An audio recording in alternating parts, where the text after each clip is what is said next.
right? Love it. The neg must spend status quo, AC often doesn't have flaws with status quo, so long as other options go to the ground, since you can just do an absolute AC, the absolute which AC doesn't like no flying by whole case, and the neg must spend obligation treated on different adult otherwise. I have an obligation on the neg one mark comes out of divisible or ability to treat on different given her, but too much on the band for the process of keeping fairness, because ensures equal access. Also, this one class because force the neg form is supposed to access in comparison nine, is setting non-position position like treating on as adults, culture mind, small horse maths and class, is the education foundation stuff from the debate for a reasonable affect of signing to the way and can runs the neg time suitable like your advocacy based on the AC boom as the becomes structural skews. I value morality. Morality must count for nature person distinct entities twin. A person constituted by his mind and body, they are participants, so it's fitting that if primary saying what may be done to him and giving him this authority morality recognizes the existence of the individual ends of his own independent being, since that is what he is observed. This recognition consequential picture not as being its own right, but itself in the collective whole. Utilitarianism, incoherence, into reference to collective, not individual, also aggregation and nonsensical to find. This very experience is impossible to neg from one migrating to an actual capable experience in collective pain and people thus. A complete moral system must recognize the individual person, the individuals have voice which must be heard when considering what should be done to them in the criminal justice warrant. A single respect of absolute due process rights of individuals participating in trials, challenges, citizens, Allen 1. Treatment in accordance with authoritative legal standards upholds an element of fair treatment which cannot be collapsed into other values, non-outcome values, and values independent of the action or soundness of the verdict, like the right to interchange between citizen and official conferred by fair hearing, have intrinsic values such rights express the elementary idea that to be a person at least to be consulted about what is done with one. Further, only due process rights separate the act of punishment from mere violence with imposition of arbitrary limits on freedom to ensure that punishment is deserved by the defendant according to non-arbitrary standards of criminal justice exists independently of the democratic process because criminal culpability is inherently individual, not social. Thus, the standards adhering to due process protections that best uphold defendant's voices. Further, the standards of protection only consist of features of criminal justice and moral outcomes are expected at best Allen 2.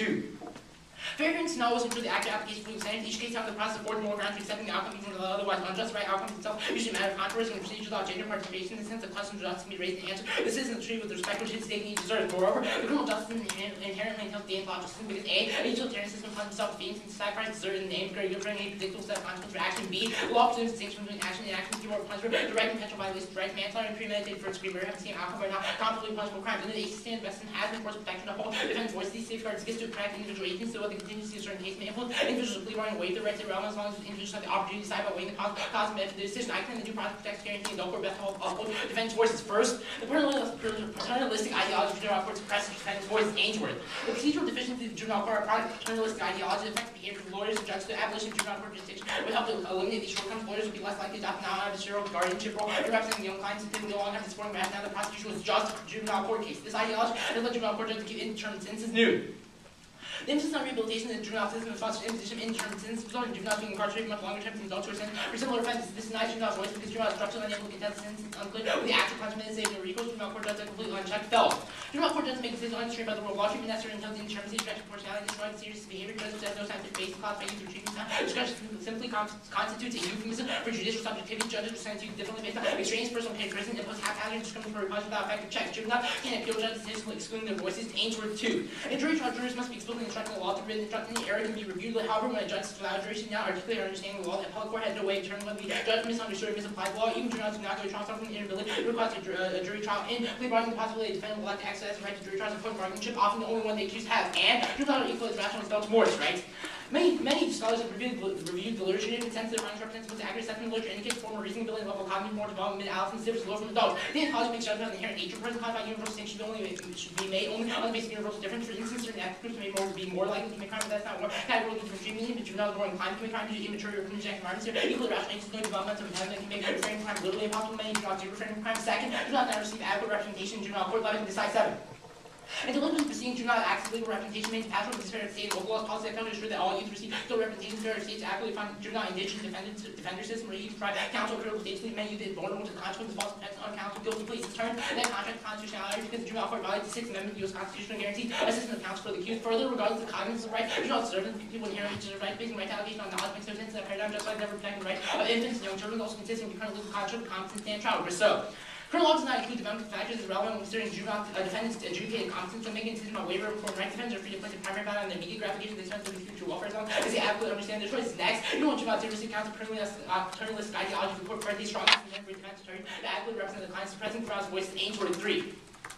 Defense lawyers in juvenile court face tremendous pressure to maintain a smooth functioning court. The obstruction of the defense lawyer would be relying to accept the deal and representing the clients in appropriate and worthy signals she's vulnerable having your fees slash, or being excluded from the course of panel of lawyers. The juvenile court inherently discourage effective system accounts aimed with forward empirically confirmed. But juvenile have lawyers who represent the quality of advocacy received its deplorable site in New York juvenile court from only 40% of lawyers in the juvenile court received provide effective counsel at the time. Similarly, the 94 Stanford study found that defense counsel often don't display the adversarial stance and zealously represent the clients. There are two impacts for it. Juvenile voices will be suppressed by lack of external checks. Follow two. The continuing absence of defense counsel main jurisdiction reduces the likelihood that the juvenile court will adhere to the existing legal mandate to close and confident in the nature of delinquency proceedings, reduce visibility and accountability to preclude external checks. Second, the advocate counsel juveniles left unable to contest charges against them to contest their detention and propose alternative disposition advocate for time by the prosecution, down your voice in court. Next, juvenile competency and topics of brief period of instruction each allows them to comprehend the rights for so too. Defendants could likely be tried as adults after period of instruction by the matters they do not comprehend. Thus, the great majority of youth would be subject to adjudication with little delay, even when an assessment of their abilities indicates you do not meet adult competent standards. Finally, even due process protections exist, empirical studies confirm that do not do this, do not enforce those protections. Ainsworth 5. Empirical value of the survey research indicate the system that failed to load procedural justice in 1994 decided survey of 100 juvenile court staff members described judicial conduct and compromised fair trial. This conduct included forcing unprepared parties to proceed to trial or guilty plea and cutting off lawyers' questions. Judges often had knowledge before trial of the accused juvenile's prior criminal record, and the majority of the respondents thought this knowledge created bias in the judge. Court hearings were conducted too quickly, and treatment orientation of juvenile court personnel interfered with the accused juvenile's ability to have a fair trial. Stanford study concluded the procedural deficiency of juvenile court were worse than those of the adult court. Sorry. Okay, can you put this in order, please?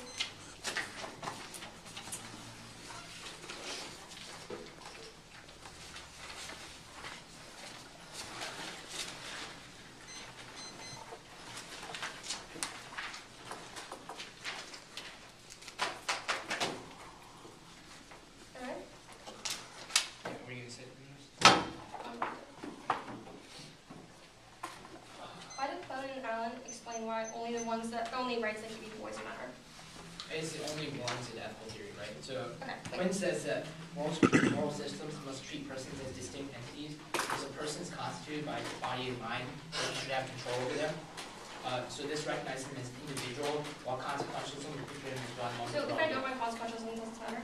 No, yeah, it does, because it says that individuals have intrinsic value and they should have control over their bodies and minds. So that warrants why individuals' voices matter. Okay, explain to me Allen 1. Sure. So Allen 1 is manifestation of Quinn in the criminal justice system. Allen 1 explains that the way to respect people against the acts in the criminal justice system is a singular respect for people's voices, which is through due process rights.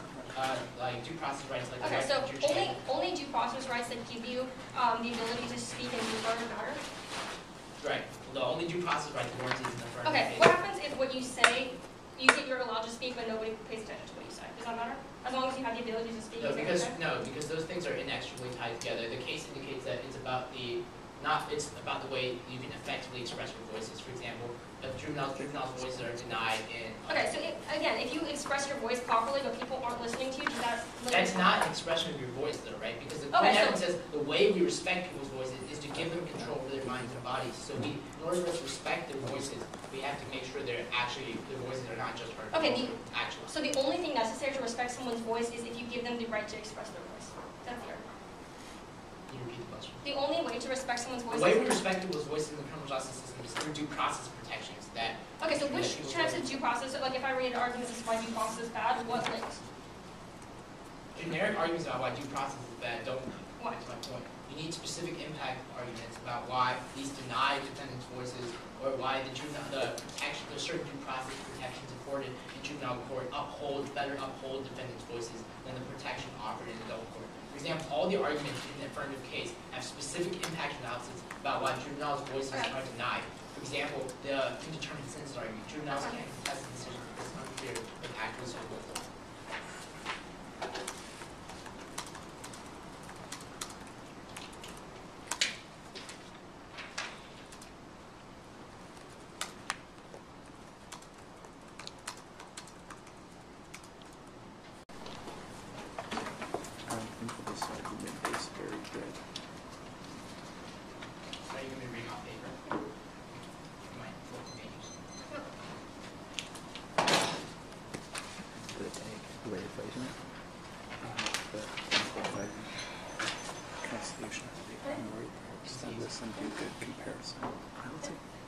And dominant universalist moral theories ignore fundamental moral principles. Held. Realizing the universal abstract philosophy and for interaction between the elements of strangers, offering power and partiality, make no within partiality, they connect us for who we can, they rely on the pure simple, supreme, and universal principle, and as us being entirely partial for both kinds of theories, where just our emotions in the epistemological process of figuring out what we ought to do these characteristics. Also a whole for contractualism and dominant moral theories, values are given prior to the system, the value of notions and interdependence, relationships, and possible involvement in the lives of others, they are certain ideological judgments. Ignoring these human experiences destroys the content of any normative theory. Only human connections give meaning to morality and causes to our identity. Stand out. Living by logic convictions is inseparable from understanding ourselves as that particular person. That enduring attachments define the person who is to measure for the of attachments is to match the person without moral effort to have character to know that a person moves into history and neither something nor can be able to reflect, but the reflection is never centered outside the history of a person with character knows he is implicated in various ways, even if that he reflects it as a moral weight of what he knows. The standards of maintaining an ethics of care. The ethics of care are essentially concerned with the moral outcomes of the particular depending on others rather than universalized obligation to rational agents and the abstract object and universalized abstraction in the ethics of care is you have to construct a human reality. Held. The central function of the ethics of care is the means of the particular author from whom we take responsibility. Ethics of care requires that human beings are dependent on the moral tendencies, dependent on the others, the important moral aspects in developing the relations of human care, the flourishing hinges on the care that is needing to receive the OC. It stresses the moral force of the responsibility to respond to the needs of developing morality skills. The images of the interdependent and autonomous rational individual largely overload the realities of human independence. The OC stresses the moral tendencies of particular others. I contend that maintaining a separate juvenile system for offenders charged with violent offenses best maintains an ethics of care. First, juvenile offense methods emphasize the relational context for particular offenders. Spader. A juvenile justice is an individual that's processing the needs of these particular relationships that provide them the means to support rather than retribution. These qualities are taken care of, and this is a separate system. The general will still seems to be a separate system, but equally visible system that closely resembles the ethics of the justice system. For example, the family group competences emphasize the interdependent relationship, the support for the offender conference connects the offender to the network of the familiar and thus youthful offenders and the informal conferences for decision needs to focus on trust and relationships. Second, juvenile courts are better making individual determinations based on individuals dependent on each. The adult system consider culturalism of freedom and the juvenile system. Christo. Time period information literature are influenced by different developmental stages required different interviewing skills and planning different systems requires significant specialization. Clinical court are that have the training background for the performing transfer values and clinicians are juvenile courts better understand the developmental dynamics and specialized methods for appropriate juvenile court judges, prosecutors, and defense attorneys have advanced grasp the nature of the development and clinical evidence and clinicians offerable criminal judges and insurance are less likely to be familiar with the development of the context. They're really quickly on the arguments that he don't let him extend the arguments of the EC as to what versus that they're competent to stand trial one because they're just applying the Constitution even if they're competent enough to stand trial in accordance with the Constitution. That doesn't mean that comparatively it's going to be better for adults and you because it's functionally the juvenile system always going to be comparatively better because all the Christian evidence is very specific to the juvenile court and the resources and the capabilities that they have. They go to the standard of the EC first.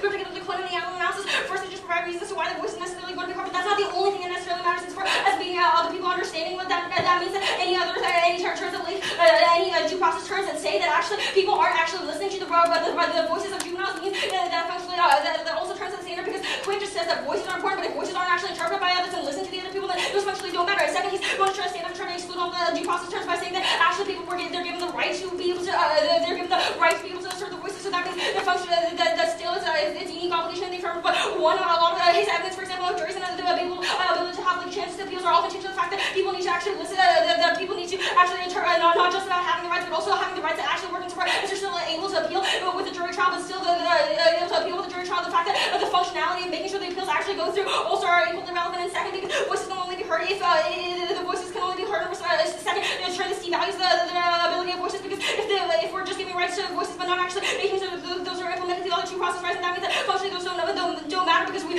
create a ruse of solvency that we're actually helping these people, but while not actually functionally letting them carry out their voices. And specifically to the contention level first.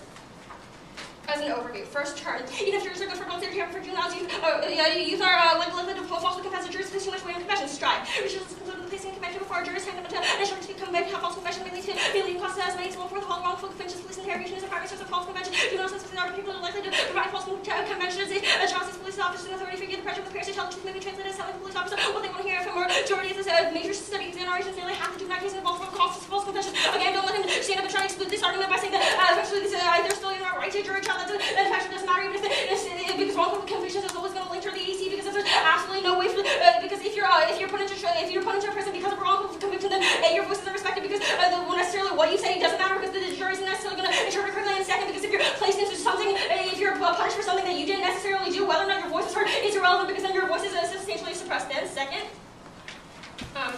Jurors are more likely to be biased and judges don't have the legal training and instruction to combat the prejudices nor do they have the experience to do so as experience. Judges are more likely to make objective determinations and then specifically to the counsel arguments.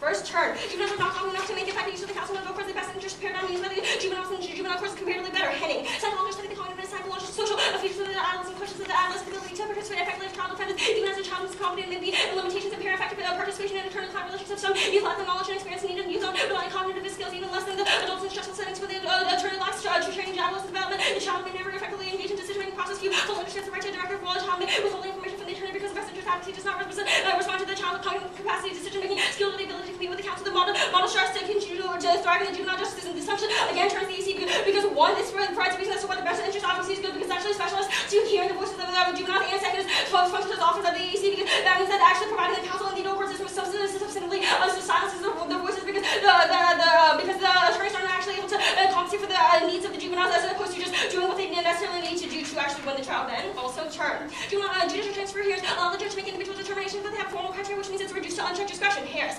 During a hearing, a bench trial evaluates whether a youth is face remain under juvenile jurisdiction or deserving a criminal court decision grounded in the formal criteria. The proprietors, the offense is committed over the offender characters is formalized. All guides the juvenile court waiver and reduces juvenile judicial discretion by limiting the types of information, but the officers are able to assess their waiver eligible for minors. That also means that this also pressures the judge of the EC because the only way that we can hear the voices is if we allow for judicial discretion. If you just have a statutory waiver, then you don't actually listen to the voices of the juveniles on whether or not they should be transferred, but only judicial hearing necessarily checks that back. And another turn. Juvenile superior claims see the juvenile court to be possibly less fair. Bishop. Young offenders interviewed include the transfer to describe the juvenile courts in favorable terms and describing their court experiences. Many comments that the judges have interacted with them personally during the court proceedings and express interest about the conflict concern for the role being posed. Most of the say that the juvenile justice were motivated to help the most recognize the process of the court is commendable in the right way. Again, don't let me exclude this argument because if you actually exclude it, say the juvenile should be put into the adult court system, then that actually functionally silences the voice of the super as it wants to be part of the adult system. Then the only way to respect that right is to keep them in the juvenile system. Then all his arguments, the judge's arguments about paternalism and indeterminate sentencing, again, these are just a process. These don't functionally exclude the juvenile's voices because juvenile courts are able to necessarily check that back. And really quickly onto the EC framework. Sorry, I'm doing that. All these arguments these arguments interact with the NC. The NC only looks at specific individualized determination. So his moralist rule links into the critique, the critical arguments of the negative says as to why you can't just look to generic. You can mark all the ones you read. There are a lot of cards on here. So I'll read all these, and maybe at the very end of one here, I'll quickly extend the democracy advantage and be like, extinction precludes moral theorizing. I think this is stronger than this is arguing that those broken promises aren't even bad. Right? Broken promises in a joke, that's not like that's unethical. It's literally fun. And in this situation, so if you're telling someone, if prior to telling a line, you say I will tell you a line, that's fine. Right? The argument is that how would an ethics of care resolve? So it's not just couched in terms of comparative language, that's part of it, but it's also that argument alone could win you the Russia. Continue. Can we just restart? It takes their violation. How would an ethics of care resolve a benevolent lie? For example, if I tell like a white lie, like you look good today, even though I don't mean it, how would an ethics of care resolve that? It's not talking about whether or not a moral resolves that. What ethics of care is talking about is that the only way that you can look to moral theories is if you fulfill your obligations to unique dependency. There's no reason as to why you telling me that I look today, good today, even though I mean, thank you. That doesn't. So can the ethics of care resolve that moral problem? I'm using someone as a means to an end, right? So for example, if I tell, or let's say a better example is I tell a lie to save lives. That's a benevolent lie, right? Okay. With that, you're falling into the exact same problem that the EC is falling okay, into. so we're talking about some general principles. Ethics of care would say we should care about special obligations, right? No, ethics of care says that we need to foster the relationships. We need to foster relationships, right? So let's say, so do I have a greater obligation to my family than to like a total stranger? The argument. Do I have a greater obligation to my family? That's inherently what happens, right? You care more about that's twin than through you the do ethics. about me. Okay, so in ethics of care say that I have to kill a stranger to save my family. That's not what the ethics of care is. What the ethics of care says is that inherently all normative principles that apply to everybody as a whole don't actually take into account the unique relationship status that we necessarily have. Right, so I have a unique relationship status with my family, right? So wouldn't I have a greater obligation to them than to a total stranger?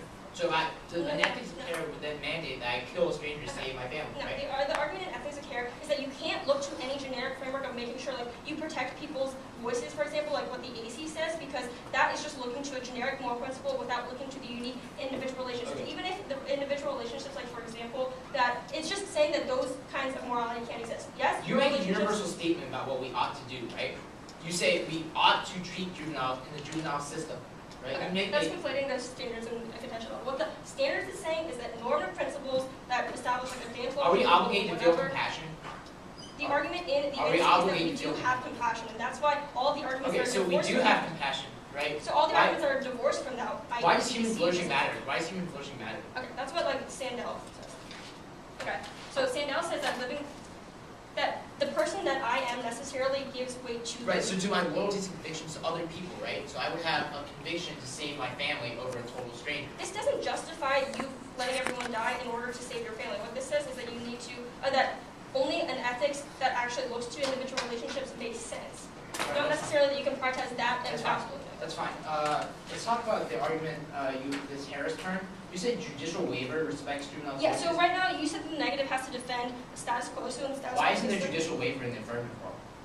In the affirmative world, if you commit a violent crime, then you have to go to the Right, so why do I have to Does that- defend, automatic waiver? So the Okay. judicial waivers would still exist in the affirmative world. The argument is that, okay, but a judicial can choose not to waive a violent offender to the no court. Insofar as every single person, whether or not the violent offender, if the judge decides, well, that violent offender doesn't have to go to the no court, ultimately the affirmative forces them to, because all juvenile violent offenders. So is everything here in order? Yeah. Yeah.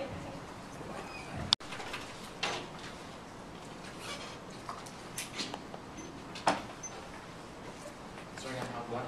Ready?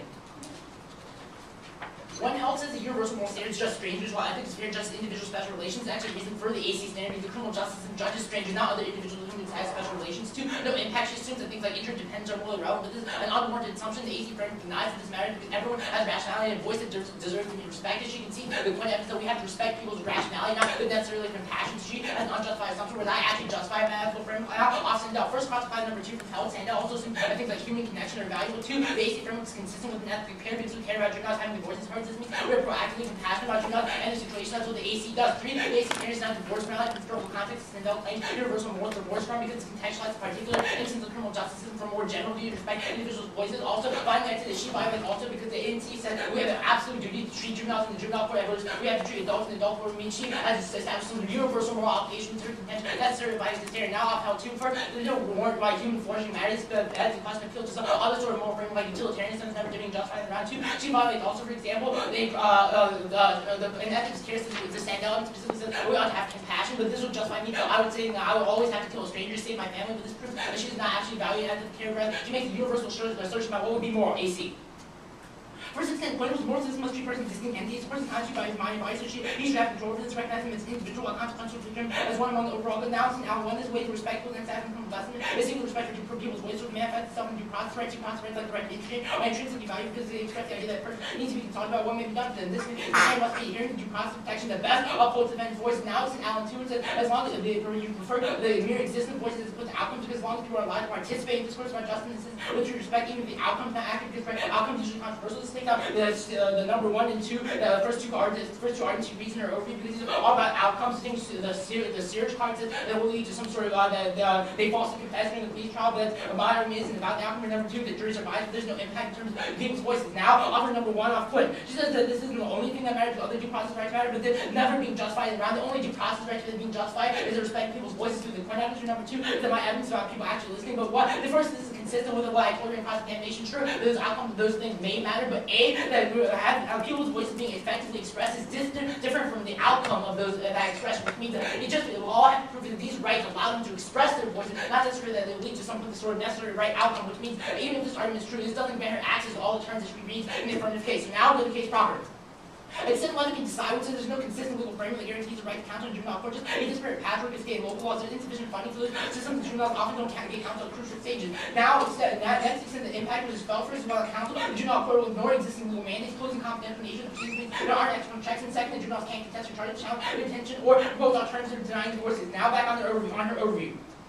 Her first argument, the Search argument says that people falsely confess to the police interrogation. This is not unique because it happens during the pre-trial process, which she also necessarily advocates that, for example, police interrogation also happens in her work. Second is that I say I'll wait because my impact is during the trial process. Juveniles' voices during the trial process are most important because it literally decides their fate. Point says that people must have control over what happens to their bodies. So I have the most direct link to the standard. This doesn't appeal to outcomes rights because now what produces the best decision, rather about the inherent nature of voices and the inherent value of voices during the trial stage. Which means if my impact to voices and hers are not increasing preferred. Now I'll return. First off, Henning. Henning just says that people that juvenile can't effectively participate in the attorney-client relationship. I have a comparative advantage because at least I grant them the right to attorney, whereas there's no right to attorney in the negative. Number two is Harris' judicial waiver is off. This is not unique. This waiver exists afterwards. Well, second, there's no impact. Because voices are heard during the trial process, not necessarily as well as even if I don't have the waiver process. Number two is that juveniles want to be involved in adult court, but there's no impact to the standard because my argument is that juveniles have to have their voices respected through the court system. I have given the reason why I outweigh through the trial process. Now it's an 8-5, which is the site is 9-4 standard. We're have judicial compromise fair trials, even if outcome values do matter. I think the outcome values as well, so there's a reason to prefer the outcome because I look at both the existence of voices and the outcome values themselves. Okay, can you show me?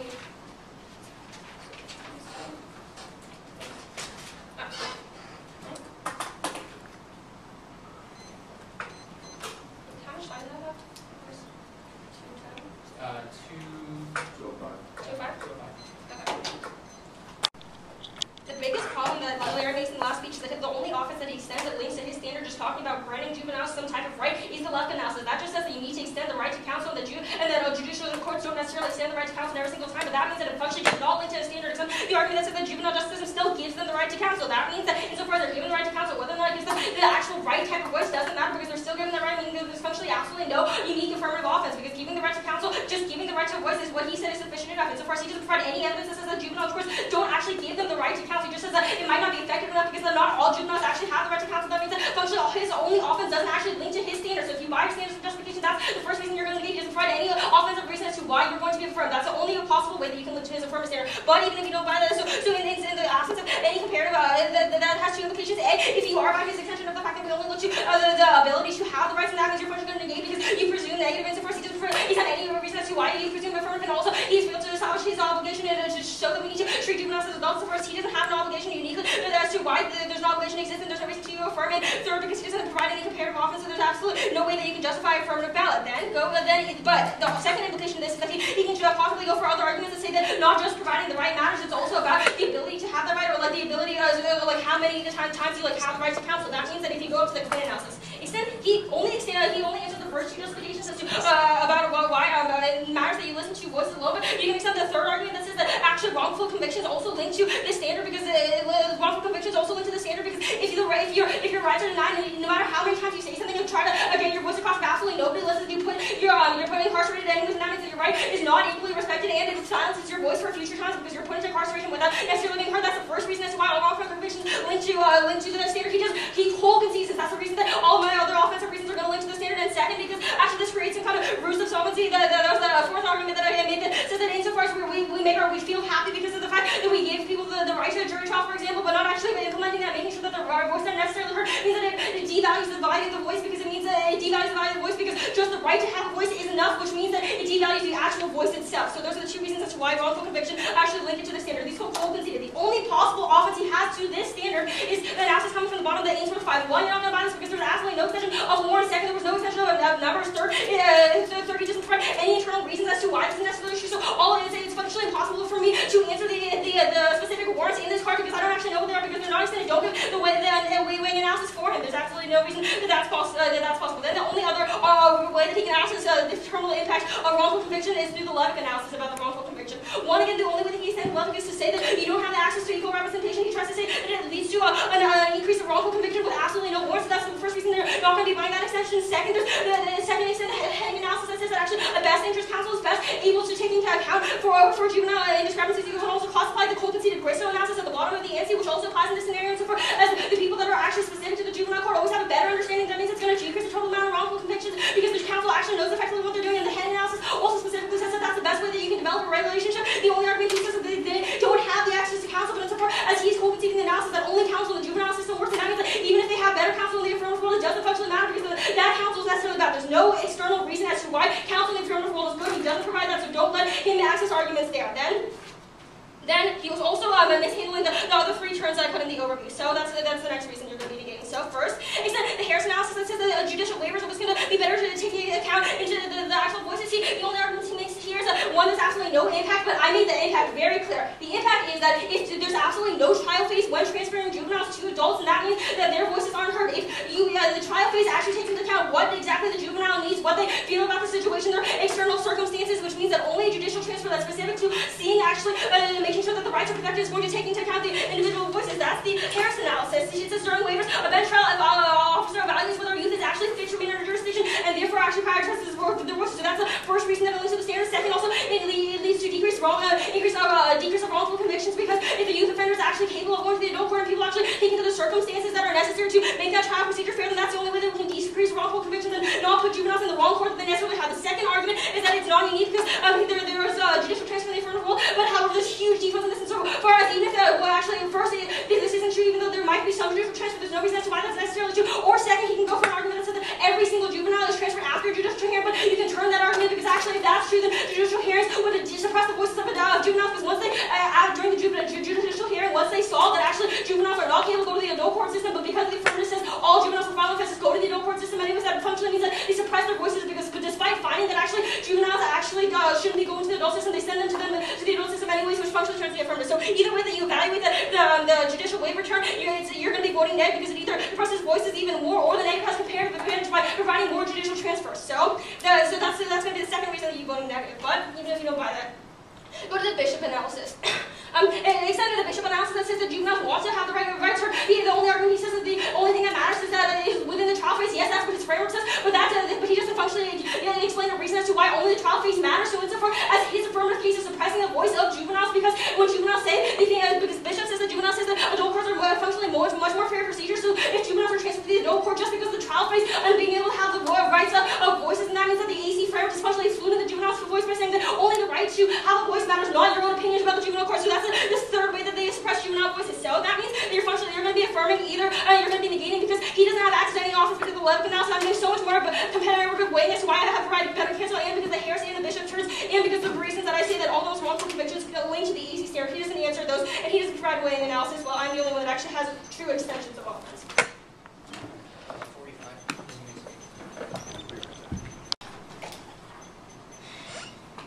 Such a good question. She concedes one is more system of three persons with distinct entities, so a person is conscious by mind, body, have control of this, recognizing the individual, all consequential features among overall good. Alan 1 answers back to response here about how voices don't matter if they can't actually implement, because the way we respect people and satisfaction comes off from a single respect for people's voices, which manifests itself in due process rights. Due process rights, like the right to education, are intrinsically valuable because they express the idea that a person needs to be consulted about what may be done, which means that the due process rights themselves have intrinsic value, which means the expression of people, the ability to express their voice itself has value. Second is that even outcome values matter, which this is consistent with my habits. They're not as important. This is my Alan 2, because as long as people are allowed to participate in discourse about justice, it's treated with respect, even if the outcome is not accurate, because the right outcome is usually controversial. Because if I have often the ability to express your voice in the first place, and I have offense outcome value, that's the reason why you prefer the affirmative offense. Second is that she can see the other way in arguments. The juvenile's voice during the trial process is most important because it literally decides their fate. One says that people must have control over what happens to their body, so I have the most right link to the standard. This doesn't appeal to outcome value because it's not about which produces the best decision, rather about the inherent value of voices during the trial stage. And answered about all of her arguments, because all of her first is Harris arguments that they don't have an effective attorney-trial relationship with that. It's not an attorney relationship with that. At best, just defense, because we give them the right to an attorney trial, whereas she just said that children might be able to ineffectively cooperate with attorneys. Her second argument is Harris argument on judicial waiver, but waiver happens pre-trial, that is before we sentence them, just before we determine what sort of punishment we give them. And her third argument is Bishop argument that juveniles will want to be in adult court, but again, that's not related to the trial process. Just because juveniles want something doesn't mean that we respect their voices, because they're respecting their voice just means respecting their, and that is not necessarily just means respecting them, letting them do whatever they want. So now instead of letting them decide what to do, there's no consistent legal framework that guarantees the right to counsel juvenile court. Disparate patchwork of state and local laws. There's insufficient money. This system of juveniles often don't get counseled at crucial stages. At least really in default confession, how uncounseled police. She said it doesn't link to the standards. It doesn't say that we don't give them the right trial, but that is exactly my argument. There's a structural barrier that right now it's only in juvenile court. It's only a patchwork of state and local laws. Whereas in adult court, they are granted the right to trial, which means that we grant them due process rights in the affirmative court, which we not grant them these due process rights. Which means that the she actively suppresses their voices. There's a missing due process safeguard in the negative word. Second is that she can see the impact first is spelled without counsel. Juvenile court will ignore existing legal mandates to close the confidential nature of the proceedings means there aren't external checks. Second, the juveniles can't contest or charges challenge. There's disorder proposed alternatives denying the voice. Now it's an Ainsworth 5 which cites 94 Sanborn saying on judicial contrary conduct, compromise for trial. She just says it's a bad extension. You have to give the 1 year leeway on extension because of the time skew. The reason why compromise for trial is the study does an empirical test, including forced unprepared parties receive trial interrupting, voice questioning, and having knowledge of defendant's previous criminal record with advice. The guilty verdict means she at least support outcomes as well. This also means I am late because I have often supposed to express people's voices and the outcomes themselves. Now the line by line. First offhanding, again, I've already answered this because I have a comparative advantage because we grant them the right to attorneys in this court, even if they have problem communicating off heresies to the judicial waiver. But by the same argument, there's no impact because voices will be heard in the trial process anyway, even if they're not heard in the judicial waiver. And third argument is official. But again, I've already excluded the framework. The framework is only about the trial process. She's not justified why any other their voices matter any other time. Even if that's not true, I will explain why I outweigh through the conceded weighing analysis here.